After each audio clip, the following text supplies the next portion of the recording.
Today, I'd like to remind you that we live between the past and the future. We call it the present. Tomorrow, today will be yesterday. And in the mix of all of that goes on, and if we get into I guess, the weeds of trying to describe it, we sort of forget that the past does have some good things that we need to remember. In our past, we have to remember that one generation, according to Psalms chapter 145, one generation commends your works to another. They tell of your mighty acts. And that was David talking to God, talking about a legacy, talks about one generation giving to another. Excuse me. And we learn in the Bible that from Abraham to David, the early church, and to this present day, every generation has built on the faith and the sacrifice and obedience of those that came before. Now, I don't know whether you plan to live tangible possessions as your legacy to your children and grandchildren, or whether you are looking to the future and said, well, I don't really have much to leave. Well, let me encourage you that regardless of the tangible possessions, and obviously those will be a great blessing to those you leave behind, and God bless you for the accumulation of those things. I have no criticism at all about that. But I do want you to put in the mix of that an unyielding, unwavering, steadfast faith in God. Don't forget to leave them the intangibles. Again, we're not starting from scratch. We're standing on the shoulders that were shaped by wisdom and struggle and grace. Think about my parents. Just yesterday was the anniversary of the passing of my mother back in 1999.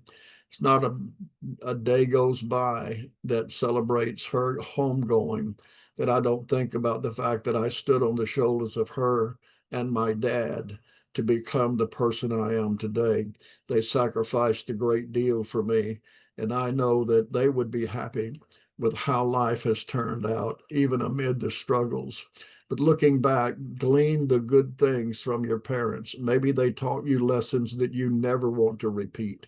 You don't want to be like them. As tragic as that may be, change your generational story that when you do go to be with the Lord, that your children and your grandchildren are left with a legacy of tangibles as well as intangibles, being of faith in God. The faith of my father and mother became the foundation for my future. I know my children, by their own testimony, had to discover God for themselves. They couldn't live off mom and dad's experience. But thanks to their journey, I now have access to opportunities that they could only dream about. They would have never known about computers and electronics and the fast age and the smallness of the world that we live in today. But with all this opportunity comes responsibility to go further, not just for ourselves, but for those who will stand on our shoulders once we leave.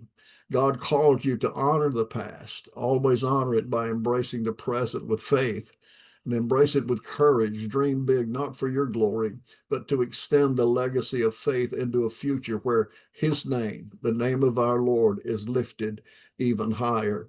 Lord, I just want to thank you in the middle of this brief devotion for the generations that came before me, those that paved the way for me to become the person that I am today. Follow your purpose for my life and let it become my purpose.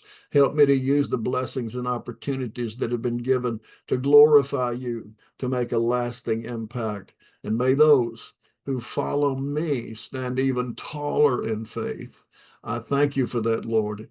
Each generation just goes further than the generation preceding it because it stands on the shoulders of that generation. You're going to have opportunities beyond anything we've ever known. Maximize those and leave something intangible as well as something that is tangible. And I hope you have a blessed day. With these few thoughts in mind, take another look at your life, take another look at your past, and just say, to God be the glory. I did stand on the shoulders of some very strong people, and I am where I am today largely because they left something for me to take hold of. Some of you have lost partners, spouses, and they've left things for you to take care of. But keep in mind, leave the intangibles as well as the tangibles. God bless you. Remember, no one, absolutely no one, succeeds alone, and we will talk again soon.